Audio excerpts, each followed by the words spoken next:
Hello everyone, ഞാൻ doctor Xavier. പുതിയൊരു വീഡിയോയിലേക്ക് എല്ലാവർക്കും സ്വാഗതം.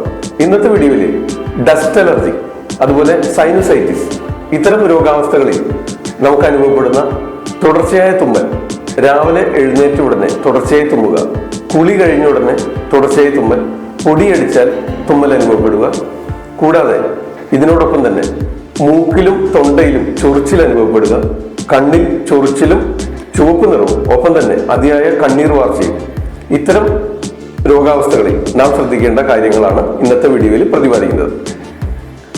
ഇത്തരം രോഗാവസ്ഥകളിൽ ഇതിനുള്ള കാരണം സെപ്റ്റൽ ഡീവിയേഷൻ, അതായത് മൂക്കിന്റെ പാലത്തിനുണ്ടാകുന്ന ചെരിവ്, അല്ലെങ്കിൽ നേസൽ പോളിപ്പ്, മൂക്കിനകത്ത് ദശ വളരുക എന്നീ അവസ്ഥകളിൽ നമുക്ക് വേണ്ടത്ര നാസാചന്ദ്രങ്ങളിലൂടെ വേണ്ടത്ര ഓക്സിജൻ സ്വീകരിക്കുന്നതിന്, വലിച്ചെടുക്കുന്നതിന് കഴിയാതെ വരുന്നു. ഒപ്പം തന്നെ അന്തരീക്ഷത്തിലുണ്ടാകുന്ന പൊടി നമ്മുടെ നേസൽ ഓപ്പണിങ്ങിലൂടെ പ്രവേശിച്ച് maxillary sinus, frontal sinus, ethmoid sinus എന്നീ സൈനസുകളിൽ അടിഞ്ഞുകൂടുകയും അവിടെ ഇൻഫെക്ഷൻ ഉണ്ടാകുകയും അതുവഴി തുടർച്ചയായി തുമ്മലും ജലദോഷവും ഉണ്ടാകും.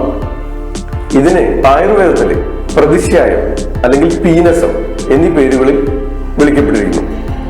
ഇത് ആയുർവേദ രീതിയിൽ ഇത് കവചമായ ഒരു അസുഖമാണ്. അതിനാൽ കഫവും വാദവും വർദ്ധിക്കുന്നതായ എല്ലാതരം ആഹാരവിഹാരങ്ങളും ഒഴിവാക്കേണ്ടതുണ്ട്. കഫദോഷവും വാദദോഷവും തണുപ്പ് വർദ്ധിക്കുമ്പോൾ കൂടുന്നതുകൊണ്ട് തണുപ്പ് ഉണ്ടാകുന്ന എല്ലാ സാഹചര്യങ്ങളും ഒഴിവാക്കേണ്ടതാണ്. കുടിക്കുന്നതിനും കുളിക്കുന്നതിനും ഭക്ഷണ പദാർത്ഥങ്ങളും ചൂടോടെ കഴിക്കുവാൻ ഇത്തരം രോഗികൾ ശ്രദ്ധിക്കേണ്ടതാണ്. തണുപ്പ് തട്ടിയാൽ കഫം വർദ്ധിക്കുകയും ഈ മൂക്കിൽ അനുഭവപ്പെടുന്ന ഇൻഫെക്ഷൻ കൂടാനും സാധ്യതയുണ്ട്. ആയതിനാൽ എളുപ്പം ദഹിക്കുന്ന ആഹാരവിഹാരങ്ങൾ, നന്നായി പാചകം ചെയ്ത ആഹാരങ്ങൾ ശീലിക്കേണ്ടതാണ്. അതായത് എണ്ണപ്പലഹാരങ്ങളും എണ്ണയിലിട്ട് വറുത്ത സംഗതികളും, വെണ്ണ, നെയ്യ്, തൈര്, കൂടുതൽ മാംസാഹാരങ്ങളും മധുര പലഹാരങ്ങളും, ഫ്രിഡ്ജിലുള്ള തണുത്ത ഭക്ഷണങ്ങളും, cool drinks, ice cream, mayonnaise, burger, pizza, ഇത്തരം സംഗതികൾ ഇത്തരം രോഗികൾ ഒഴിവാക്കേണ്ടതാണ്. ഇവർ ഇത് നിത്യേന ശീലിച്ചാൽ ഇത്തരം രോഗാവസ്ഥകൾ ഒരിക്കലും വിട്ടുമാറുകയില്ല. ഇവർക്ക് കഴിക്കാവുന്ന, എളുപ്പം ദഹിക്കാവുന്ന കാച്ചിയ മോര്, സംഭാരം, രസം കൂട്ടി ഊണ് കഴിക്കുക, നന്നായി വേവിച്ച കഞ്ഞി, അതുപോലെ പാല് കുടിക്കുന്നതിന് വിരോധമില്ല, പക്ഷെ പാലിൽ അല്പം മഞ്ഞൾപ്പൊടി ചേർത്ത് കഴിക്കുന്നത് നല്ലതാണ്. ഇത്തരം രോഗാവസ്ഥകൾ ചികിത്സിക്കാതെ വിടുമ്പോൾ ആസ്മയായി മാറുന്നതിന് സാധ്യതയുണ്ട്. കാരണം നമുക്ക് വേണ്ടത്ര ഓക്സിജൻ ശരീരത്തിലേക്ക് ലഭിക്കാതെ നാസാരന്ധ്രങ്ങൾ മുടിനാരിഴ വലുപ്പത്തിലുള്ള പൈപ്പുകളായി ലങ്സിലേക്ക് ചേരുന്നു. ഈ ഭാഗം അടഞ്ഞു പോകുന്നതിനാൽ ശരീരത്തിലേക്ക് വേണ്ടത്ര ഓക്സിജൻ, ലങ്സിലേക്ക് വേണ്ടത്ര ഓക്സിജൻ കിട്ടാതെ വരുമ്പോൾ അത് ലഭിക്കുന്നതിന് വേണ്ടി ശരീരം ഓട്ടോമാറ്റിക്കലി വലിച്ചെടുക്കാൻ ശ്രമിക്കുന്നതാണ് ആസ്മ എന്ന് പറയുന്ന രോഗാവസ്ഥയിൽ സംഭവിക്കുന്നത്. അപ്പോൾ ഇത്തരം രോഗലക്ഷണങ്ങൾ കാണിക്കുമ്പോൾ തന്നെ അതിന് വേണ്ടതായ ചികിത്സകൾ നിശ്ചയിക്കേണ്ടതാണ്.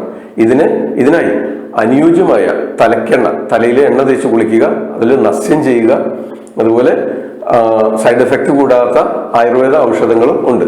അവ ദശമൂലകടത്തറയും കഷായം, ബലാജീരകാദി കഷായം, വ്യാഘ്രാദി കഷായം, ദശമൂല രസായനം, അഗസ്ത്യ രസായനം, അതുപോലെ അണുതൈലം എന്നിവ രോഗാവസ്ഥയ്ക്ക് അനുസരിച്ച് ഡോക്ടറുടെ നിർദ്ദേശപ്രകാരം നിശ്ചയിക്കാവുന്നതാണ്. രാത്രികാലങ്ങളിലും മഞ്ഞുള്ള അവസരങ്ങളിലും പുറത്ത് സഞ്ചരിക്കുമ്പോൾ മങ്കി ക്യാപ്പും മഫ്ലറും അതുപോലെ തണുപ്പിൽ നിന്ന് രക്ഷ നേടുന്നതിനുള്ള വസ്ത്രങ്ങൾ ധരിക്കേണ്ടതാണ്.